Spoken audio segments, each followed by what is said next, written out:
Welcome to End of Life University on YouTube. Today I'm sharing with you another conversation with my friend Barbara Karnes, who's a hospice nurse, end of life educator, the author of the Little Blue Hospice book called Gone From My Sight. And we have a really heartfelt conversation. We're talking about the myths of hospice and how we dispel those myths, but also Barbara's own personal journey with grief after the death of her husband. So take a listen to this tender, touching conversation, and I hope you learn a lot from it. Also, make sure you subscribe to the channel down below if you haven't already. Subscribe and leave a rating and review for the podcast wherever you happen to listen. And if you're able and willing to make a small financial contribution, you could go to eoluniversity.com/support. There you'll find 3 different ways you can make a small contribution that will help keep this show and the podcast on the air. So thanks again for everyone who chooses to do that. And we'll get on with my conversation with Barbara Karnes.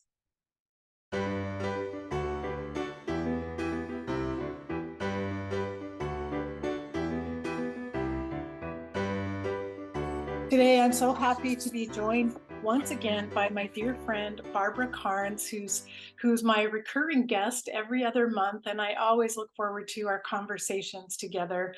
And for those of you who don't know Barbara, though everyone should know her by now, Barbara is an internationally recognized author, speaker, thought leader, and expert on end-of-life care and the dynamics of dying. She is the author of the Little Blue book, Gone From My Sight: The Dying Experience, which anyone who works in hospice should be familiar with. And I wanted to mention, just last week, I was in Walla Walla, Washington, and I made some home visits with the hospice there.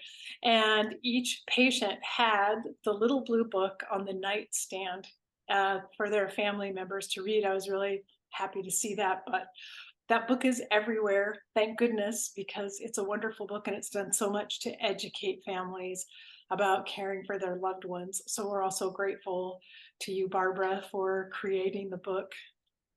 Well, thank you. Thank you very much.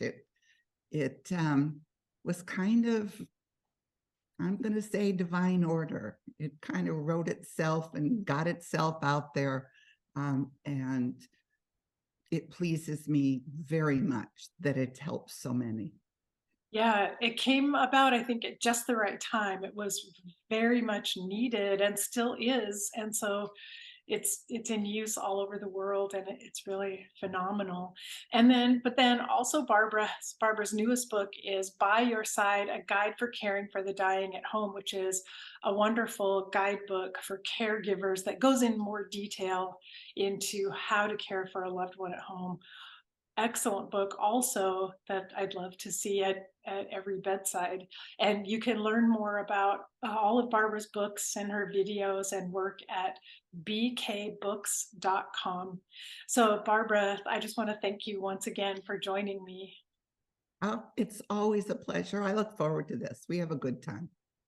Yes, it's always And I wonderful. think we're doing good work in the conversation that we have, so that people can really get to understand and know end of life more. Yes. Yes, and that's our goal, something we both care about so very much. So it's wonderful we are able to get together like this over Zoom and just chat together about topics that seem important to us. And today, in a moment, we're going to talk about the myths about hospice that still persist even after all these years, and we'll dive into that. But I just wanted to mention, Barbara, your most recent blog, which um, titled When Our Emotions Blind Us from What Is Happening, that details really the very challenging experiences that you've had over this last month with the death of your husband, Jack. I wanted to acknowledge that, first of all. Thank you for being here at this poignant time in your life and for still being willing to open your heart and share with us. Thank you. Thank you. And I wanted to encourage people to go read your blog on the website BK Books. So it's When Our Emotions Blind Us from What Is Happening, because Barbara makes such a good point no matter how much you know about hospice or end of life care, the end of life is an emotional time, and we kind of can lose our way, and sometimes it doesn't matter what we know and what's in our heads, the emotions rule. And I wanted to bring that up because maybe that's one reason why all these myths about hospice persist, is because people only view it through their emotions. Well, I have all this knowledge on end of life, and yet I didn't want to see what was unfolding in front of me. Um, I think that when we're dealing with someone at end of life, that our emotional element is we want desperately to give them more time than they have. And so that desperation really distorts what's really happening. And on a personal level, I teach this every day. I teach this. And yet I gave my husband more time than he really had. I thought he had months when he had weeks. I thought he had weeks when he had days. I thought he had days when he had hours. It was the hospice nurse that came in and and she was looking not through faded glasses, so to speak. She was seeing the reality without the emotional involvement. And I think that taught me how walking in these shoes of a caregiver versus the intellectual giving information. It taught me that our emotions block us from what's really happening. And part of hospice's work is to be that instructor, that guidance, to get the family and the caregiver into the reality of the moment. This is what's really happening. And it's a hard job because we don't want to see it. And that underscores for me the importance of having hospice workers in your life. No matter how much you know, and you may believe I can take care of my loved one by myself, I don't need a hospice, I don't need somebody else to come in, and guide me through this. We all still need the guidance, we all still need the support on the one hand, but we may need guidance from someone who doesn't have the emotions that could be causing the blindness. Makes all the difference in the world. And it neutralizes having someone who is not emotionally involved. It neutralizes the fear that all of us caregivers and family members have. Number one, we don't have any role models on what it's like to die. So we really don't understand what's happening, where even though I understood it, I didn't want to see it. And so I think that hospice is that teaching opportunity for us caregivers of being taught and supported. And then they're helping us have a sacred experience, which becomes a sacred memory, rather than one filled with fear and regrets and what ifs and I should haves. It is interesting, by having a hospice provider present, just kind of making some of the decisions and guiding you about what to do, allows you to be more fully present, to just be the spouse and just be there with your person, and not be having to be in your own head thinking everything through and making all the choices on your own. It allows the family also to come together in a way that if, as a caregiver, you think you're the one that has to hold everyone together, as a caregiver, we tend to feel the weight of all the work on our shoulders, and having a hospice professional there who's not emotionally involved, it takes the weight and the responsibility off of the caregiver so that that caregiver can really be present with their loved one that's dying. And I'm so glad that you were able to have good hospice support as part of your experience. But it does bring me back to just the types of myths and misbeliefs that people have about hospice. But it makes me think again, it comes from their fear because I hear a lot of negativity sometimes from people in the general public around hospice who don't really understand the purpose. Like, we see all this beauty and how wonderful the support is and the care that's given. And then I sometimes hear negativity and people believe things like hospice is just where someone goes when they're ready to die and the hospice staff helps them die faster. And that is such a common belief. It surprises me in many ways that people still believe it, but I guess they, if they don't have any experience with hospice, they just make up their own story in their minds about it. Well, and we hospice makes us see what we don't want to see. And when life is difficult and having someone we love die is a really difficult part of life, we really want to find something outside of ourselves to hang the responsibility for what's going on. And so it's the doctor's fault, it's the nurse's fault, it's hospice fault, because we don't know what to do with all those feelings that are generated from the fact that our special person is dying and we don't want them to. And so we're going to look outside of ourselves for a reason for this to be happening. And I suppose if other people, in a way, like you had the experience of, but if other people believe their loved one could have had more time, but then they realize, oh, the hospice nurse gave them a little bit of morphine, maybe that sped everything up and took away the time they could have had, and they blame morphine for that, but that's not actually what happens. Well, and that's lack of knowledge.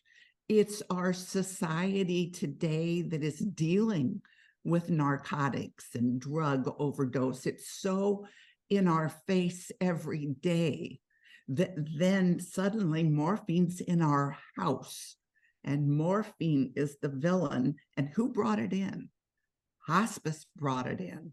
So, so much of hospice's work is teaching the benefits of morphine.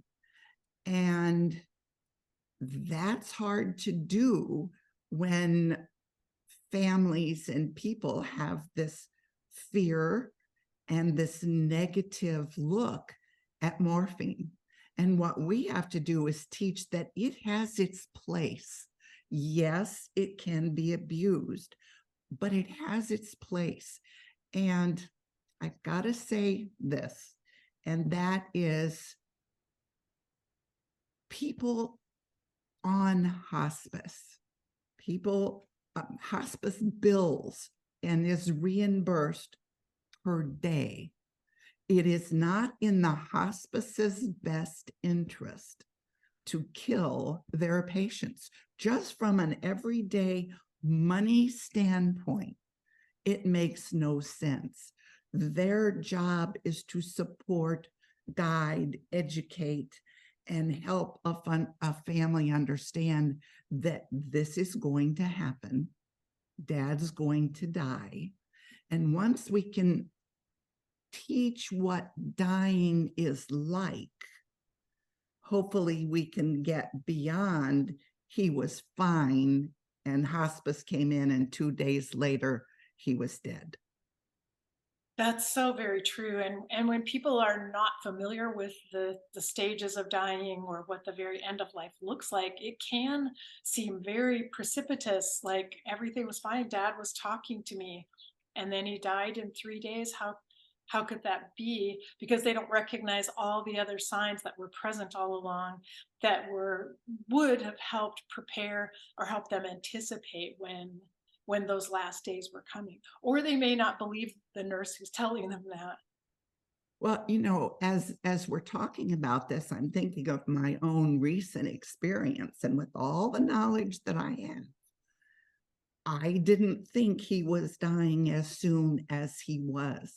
I put off calling hospice because it's too soon, because he has months or he has weeks.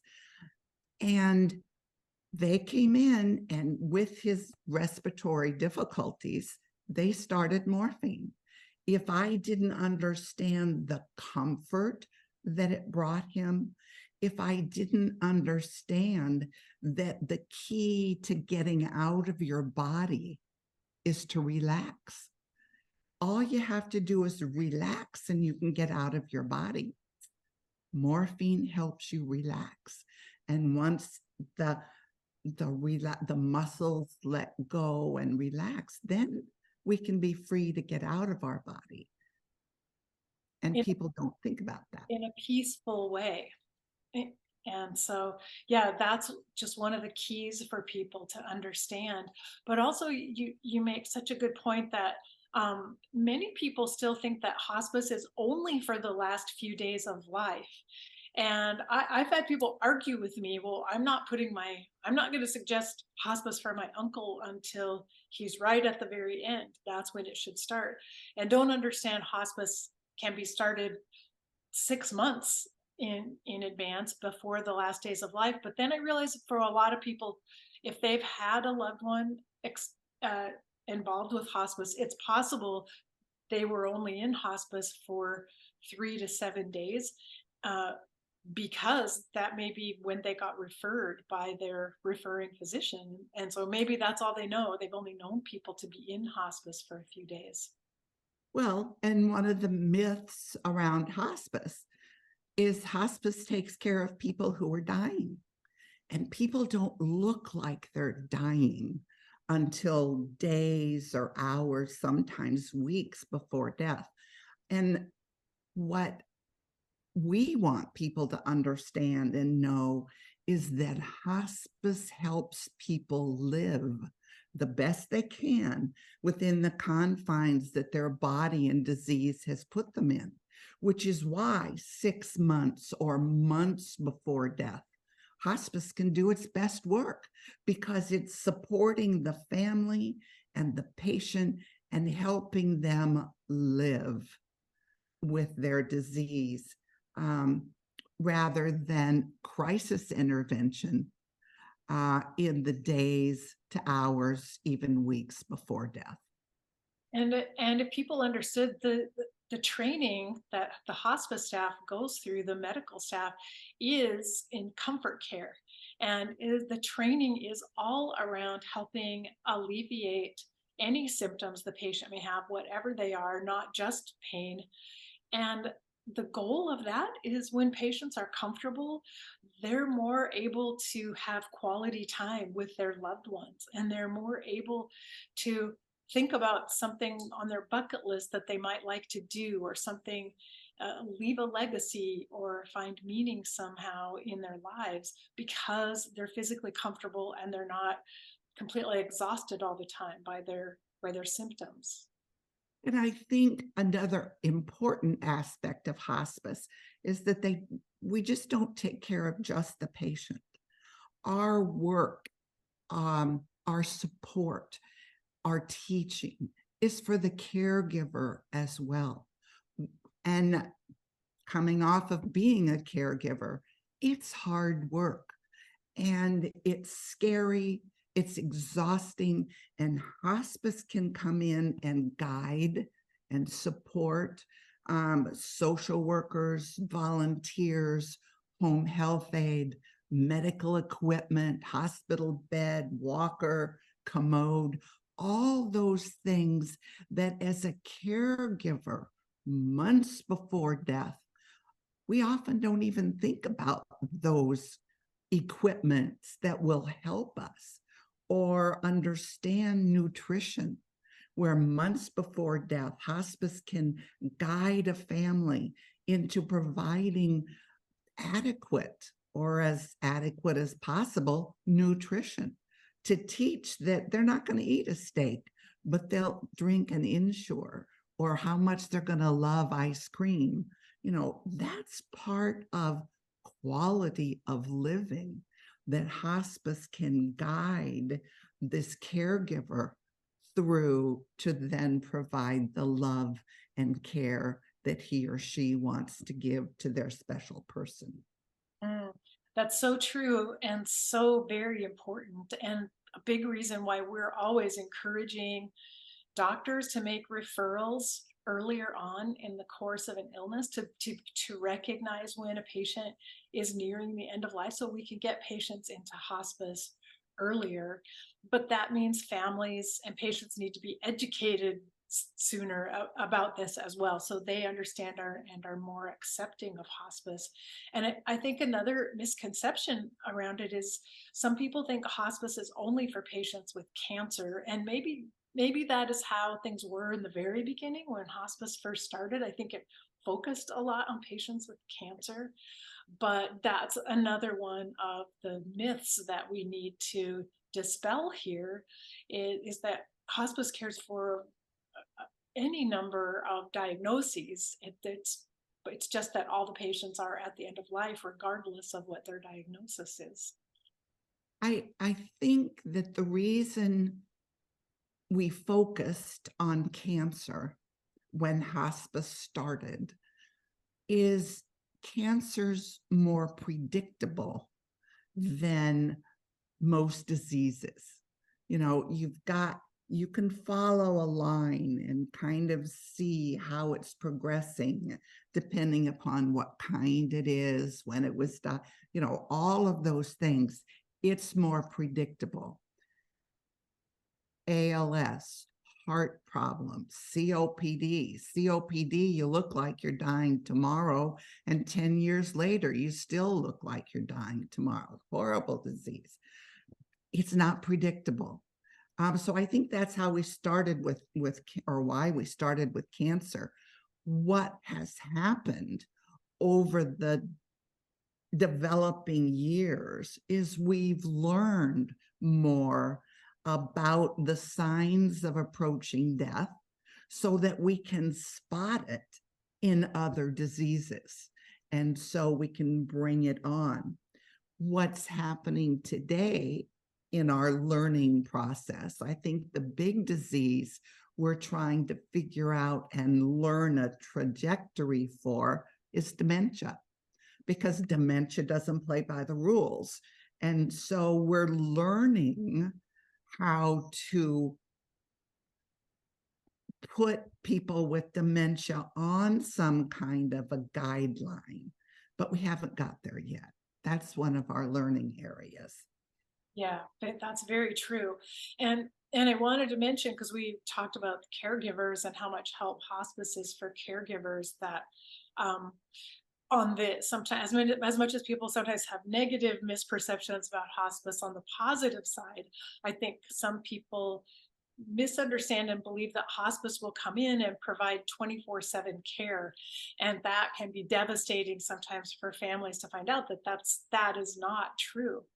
And so I wish that we could help educate people before they sign up for hospice, so they have a realistic expectation of what hospice can provide.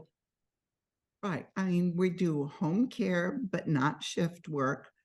We do support and guidance in nursing facilities, but we don't staff the nursing facility. We are supplemental care, not really primary hour-to-hour care. But then we have hospice houses. And hospice houses, I think, also has a myth around it.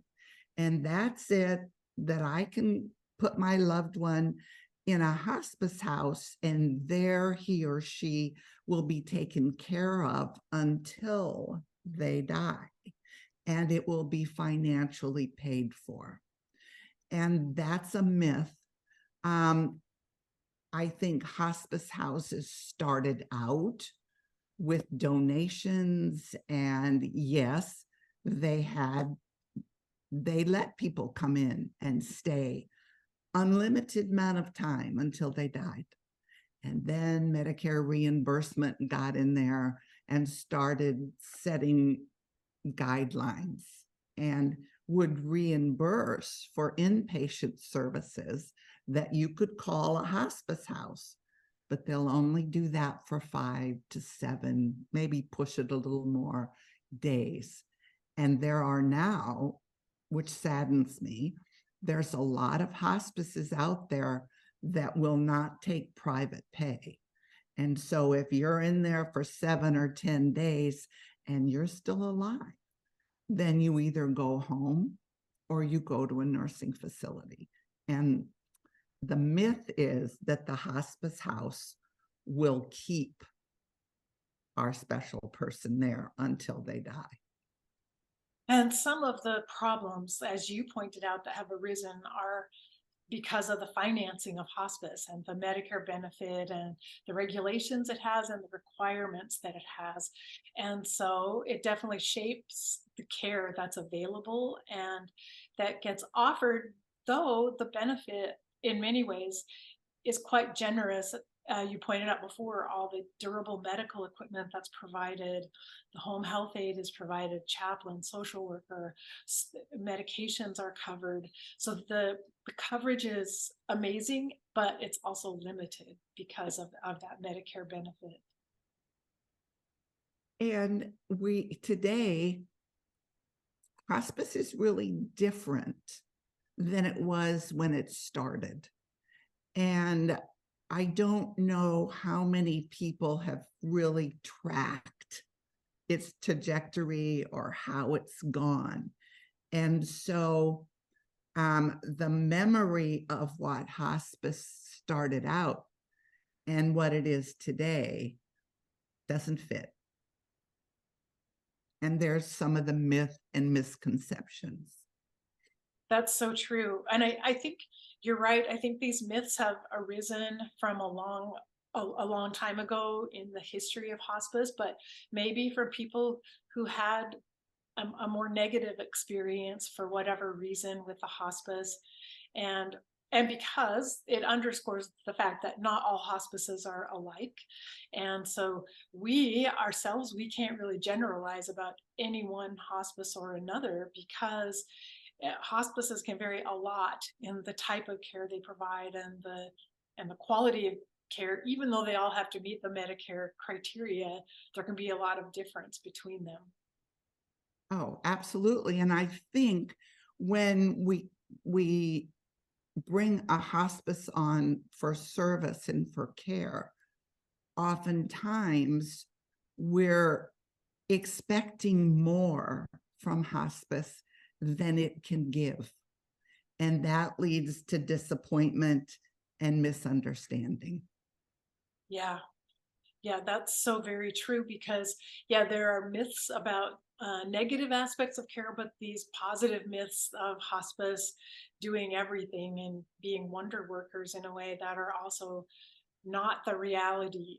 And so we need to dispel all of those so that people have a more reasonable perception of what hospice is, and their expectations fall in line with what's possible. Oh, absolutely. Our work in end of life care is to get what end of life care is about out to the public. That's why you and I doing the podcast, educating people so that when the time comes, and it will, that someone's going to need hospice, then they will be entering into this with a realistic knowledge base. And so it's up to the hospices, I think, to make community education an important part of the work they do. And, going to churches, going to senior citizen communities, assisted living communities, and talk about hospice, what it does, what it doesn't do. I think that will help some of the myths that are hanging out there and the misconceptions that people have. And I do think some of the myths come from the medical profession itself, because I know that there are lots of doctors out there who don't fully understand hospice or what hospice does. And every time I'm in a group of doctors, I hear someone say, well, I don't refer to hospice because I don't want to take my patient's hope away. And that that one just frustrates me so much, because they actually are taking hope away in many ways by not referring the patient to hospice. And they can't see it and don't understand that. Well, they are taking away the opportunity for this person to do and say what needs to be done and said, to put their affairs in order, to spread the love that they have for everyone. Let it be known. It's a gift of time. Everybody's going to die, every single one of us. And the gift, when we have an illness that we are going to die from, gives us the opportunity to say goodbye. Where fast death, getting hit by a truck out there, takes away that opportunity to let people know how you care about them. So I believe physicians are doing a disservice in saying we're going to take away their hope. I hope they can live their best life within the confines that their body and disease puts them in. I hope that they will use this time wisely and fill it with love and gentleness and friends and people. So there's hope there. It's just a different kind of hope than what a lot of physicians are thinking about. And I think if the alternative to hospice is to pursue aggressive treatment that we know in many cases is futile, it's not treatment that's going to make a difference or that is going to cure the illness. We really are robbing that person of time, because the treatments themselves are difficult to go through. It takes up all their time and energy to be in that aggressive treatment phase, and their whole focus is on getting to the clinic, for their treatment, and then trying to recover after the treatment. There's no time or energy for the things you were talking about, being with their loved ones and thinking about what's important in life and having ice cream every day, or doing the things that make life meaningful and rich for them. Well, and I think not in every case, but there are situations where and I put treatment in quotes, actually speeds up the dying process. And the person, through all the complications, will actually die sooner than they would have if they had not pursued any treatment. And I won't say any treatment, but have recognized when it's time to stop, when treatment is no longer helping, and then it starts to hurt. And I don't want to oversimplify, because it's a challenging decision to make and difficult. And I know you've just been through that scenario.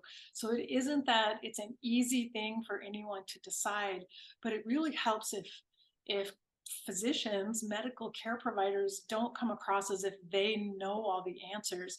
If they pursue the decision making with the patients and their families with honesty, and if they're realistic about what to expect and what the outcome might be. Oh, it makes a huge difference. And since we're sharing personal stories, I guess it's okay for me to say that when Jack was diagnosed with cancer of the lung, he's 89 years old, and just the procedures to find out what kind of cancer he had were traumatic and invasive and debilitating. That doesn't even count what the chemotherapy or radiation would do to him physically. So we said, don't even go in and do this invasive. If he was 30 or 40 or maybe even 50 or 60, we'd have made a different choice. But at the elderly, and I'm not gonna put an age on elderly, but the elderly, any bodily interference or trauma sets a person back, and they may never regain what they've lost. But most people don't know this. They're so concentrating on cure, and there isn't going to be a cure for a lot of people. And so oftentimes even our diagnostic tests provide a setback, a physical setback. And that's such a good point, and it's so true and very much a reality. And it's been shown in studies that patients who receive aggressive treatment live less time than patients who with the same diagnosis who are on hospice. And so it's my main issue is if doctors could just be realistic and make sure patients and families can make the best choice for them, whatever it is, because fine, if people decide they want everything, they want all of the aggressive treatment, that's totally fine and it's their right to make that choice. But I want to make sure they have the choice and they've been informed well enough so that they can make the choice from a place of understanding what the options truly are.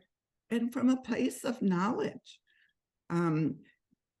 accurate, true knowledge, so that then you can feel confident in your personhood, that I have been acknowledged and recognized as having the ability to make my own decision rather than having a physician make the decision for me. And so often it's the physician that is making all of these decisions based on their bias. Yeah. And I would just love to see if physicians, even from the beginning, from the time of diagnosis, would talk about all options, including not treating the illness, that is one of the options that's on the table. Here are all these treatment options we have. We could go in any direction, but also not treating is also there as an option. Just saying that, if the physician could just say that to people, I feel like it would put the idea in their minds that it would be okay to make that choice. It would be okay to say, I really don't want to go through this treatment. Yeah. It's not the right time in my life. I'm ready to say no to that, and it gives them permission to make that choice. Yes, absolutely. Wow, it's very profound knowing that you've been through this experience recently, and you're speaking from deep inner wisdom. It isn't just a theoretical idea in your head. And I know that you understand too all the challenges of all the decisions that have to be made in the moment, and that it's not an easy thing, but we all need help and guidance as we're making those decisions. Well, I've worked in end of life for many, many, many, many years. And I have a good knowledge base. And I think I've done good work. But it really, walking in the shoes of the caregiver for the last year and a half, really opened up a new door for me so that I could really see both sides. And I've always been focused on the person and the patient and not the disease. I now am broadening my scope to the caregiver and the family. And I wrote By Your Side, a guide for caregivers when I first started taking care of Jack. And that was year and a half ago. And I have, in walking these shoes, I've learned a lot that I now want to broaden that scope and look at the caregiver. And part of what the caregiver needs is knowledge, is an understanding of what dying is like, what to look for, what to do, because it isn't like in the movies. Yeah, even in order to be prepared emotionally for what is to come, but maybe even to begin um, the grief process, anticipatory grief in a way, as you're facing kind of one loss after another, watching these losses happen gradually over time, but to be able to really fully understand what's happening and then embrace any grief that you might feel during that whole process. And not only grief, but to embrace the anger and know that it's okay, that you're going to be angry at times, that you're not going to have, you're going to be impatient at times, you're going to be frustrated at times. You know, we caregivers have this idea that we're going to just do such a great job. And then when we don't live up to our own expectations, that's an area that I want people to see that that's normal, that's natural. It's hard work being a caregiver, and it's not always positive thoughts. Yeah. And you're so right about that. We need to talk about it because I imagine caregivers out there who hold guilt inside of them and they don't want anyone to know that sometimes I have bad days and sometimes I am angry and they're ashamed of their own anger when it's totally normal. Perfectly normal, perfect. In fact, if you never got angry with the time that you're caregiving, I think something was wrong with you. You know, it's normal and it's natural. Yeah, it's interesting. Like just a few weeks ago, we needed to have a document notarized, so we had to go find a notary public to sign the document. And somehow, just in those few moments that we were interacting, she mentioned that her mother had Alzheimer's and she's working full time, but also a full time caregiver for her mother. And she expressed with embarrassment that she was feeling really angry that day. And I realized, oh my gosh, like, she's talking to strangers who come in to get a document notarized. I mean, but we ended up telling her, we told her about the work that I do, which gave her permission to say that. But I just realized she has no one she can tell this to. That's why she's talking to us in this moment, because she's desperate for somebody who would understand and would know what she's going through. So you're so right. Caregivers need all of this information. I mean, our hope, I know, is that maybe caregivers can listen to our conversation, maybe as they're driving or doing housework or maybe going for a walk. They'll be able to listen to the conversation and feel understood. Well, and I think one of our hospice myths is that hospice takes care of people that can't be fixed, people that are dying. Hospice takes care of caregivers. They take care of family, caregivers, cousins. You know, it isn't just about the patient. Where our healthcare system generally it is just about the patient. So that's what most people are going to think, that hospice is part of healthcare. So it's about dad, but really it's about the whole family. And I want people to know that. Yeah.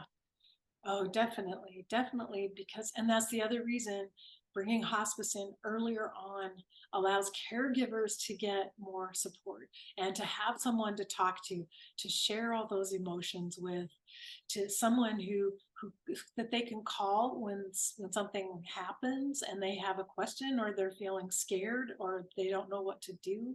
Someone they know will come and visit with them and help them in the moment. And really, I haven't seen any studies on it, but I just imagine that caregivers are healthier who've had hospice involved longer than caregivers who don't get any hospice involvement until the very last few days. I don't know, but it, It makes sense to me. It would be interesting because I'm pretty sure that's the case. yeah, just from everything that we've seen and that we witness.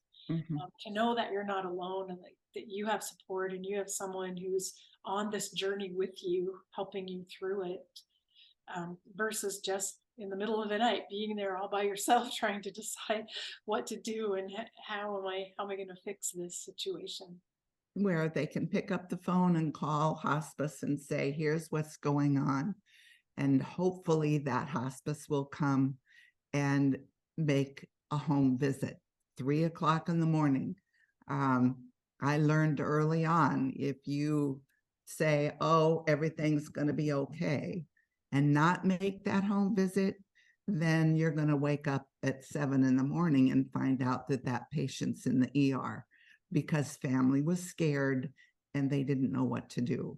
And so that security blanket of picking up the phone and knowing someone's going to be there and guide me and support me, I'm not alone. It's so important. Yeah, yeah, so very important. So I'm looking at our list of um, I think, oh, it's one of the myths that some people have is that hospice is only for the elderly. And as we know, anyone who works in hospice knows you have a full age range of patients, though more of them tend to be older patients, but hospice cares for patients of all ages. There's pediatric hospices.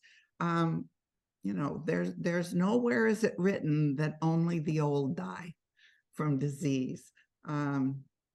I wish we could say that, but it's not true. And yes, hospice takes care of everyone, no matter what age.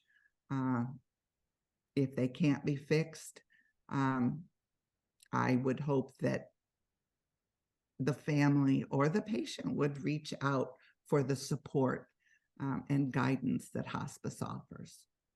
Some people also have a fear that if they come onto the hospice service, they will not be able to see their own doctor anymore. They'll lose contact with that doctor.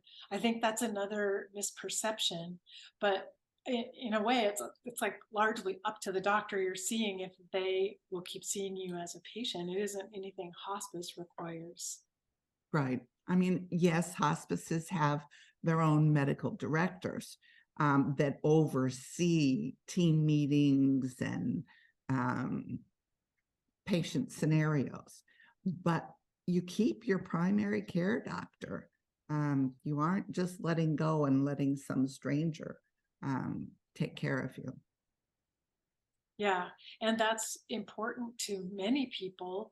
Well, and I've been disappointed a few times when I have received a new patient on the hospice service and to find out their doctor told them, if you go on hospice, don't ever come back to the office to see me again because we're two different things and you won't need me anymore. And that was devastating to patients who'd known this doctor for a number of years and worked together to now feel abandoned somehow.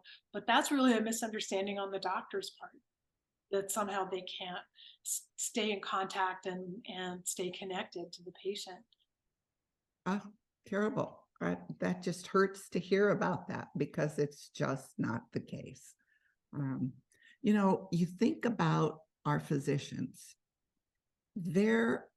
And healthcare. Healthcare is in the shape of a pyramid, and the physician is at the top of the pyramid. Everything the physician thinks, does, comes down that pyramid. And we, the rest of the healthcare people in that pyramid, often have the challenge, do I say this, of working with that physician at the top of the pyramid, that physician's lack of knowledge and understanding, and yet he or she sets the tone for all the rest of the care. Yeah, that's very true. And I think people need to understand hospice is a team-based approach to care.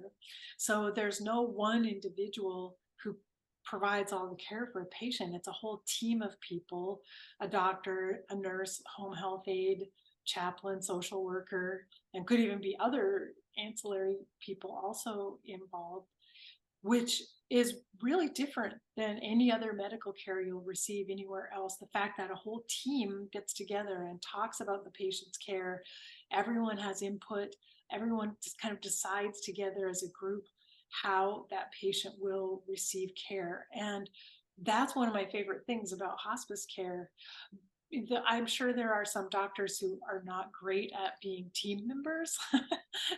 Even in hospice, that's probably possible. But it's this idea that we come together as a team and everyone brings their expertise. Because every one of the team has a different area of expertise. All the knowledge of end of life is not on one person's shoulders. It is not under the direction of one person. That's why we have team meetings every week and talk about every patient every week, because we want the input of this team that directs the care that we are giving, rather than just one person's approach to care. And that even includes a volunteer who's often, usually, a layperson who doesn't have medical training. But sometimes I found the volunteers would come in and tell us the most important little bit of information that none of the rest of us had noticed or heard about, because the volunteer just sits and has long conversations with the patient and family. And so many times they would be the ones who would bring in a key piece of information that the rest of the team needed. Well, and the volunteer kind of comes in like your next door neighbor would, like your friend would. Where as caregivers, we aren't looking to that volunteer for advice or direction or instructions. We're looking for a friend, someone we can sit and have a cup of coffee with and talk about our feelings, come out. And then that volunteer will report back and say, oh, here's what's going on there. It's just oftentimes a lot easier to talk to your neighbor or a friend than it is to a professional. Yeah. Yeah, so very true. But that just shows the breadth of this team approach and being able to get multiple perspectives on what happens and what's needed. I happen to think all medical care should actually be done in that same way. I think it would be phenomenal if every time, if you had a difficult problem you were trying to diagnose or understand, if you had a whole team of people who was considering it from different approaches, I think it would be amazing. I do too. It absolutely would be. So that's probably the last myth, in a way, is that sometimes people think hospice care is, it's giving up on medical care, it's giving up on life, and it's actually really a superior form of care for people who are at the end of life. And it's a it's the best possible type of care that you could give to someone in that situation. And it's not giving up on life, as you said before. It's figuring out how can we maximize life given this disease process and where it is. Yep. I hope that people listening today have got an insight into hospice services, because if you're or someone you care about is facing end of life, you don't want to be alone. You want someone who understands and knows about end of life to be there to hold your hand, to guide you, support you during that time. And that's what hospice does. So very true. And Barbara, I want to thank you so much for just how generously you share all of your knowledge over all the years with all of us and help other caregivers, help hospice workers everywhere through your writing and then through these conversations that you have in various places.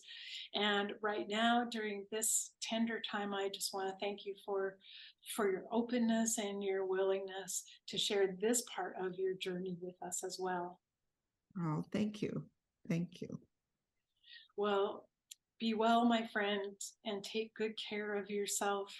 And we'll be talking again in 2 months, and or maybe we'll get together before then even and check in. Well, thank you. I really appreciate you and feel very close to you. And thank you for coming into my life. Oh, you're so welcome, Barbara. I hope you enjoyed that conversation with Barbara. I love her so much. She gives us so much and she pours her whole heart and soul into this work and is so open and willing to be vulnerable with all of us. So I'm forever grateful to Barbara for the work she does. Please go to her website, bkbooks.com, order her books, give them out to people, listen to her videos, and help support Barbara's wonderful work. So I'll be back next week with another interview. And until then, take care. Bye bye.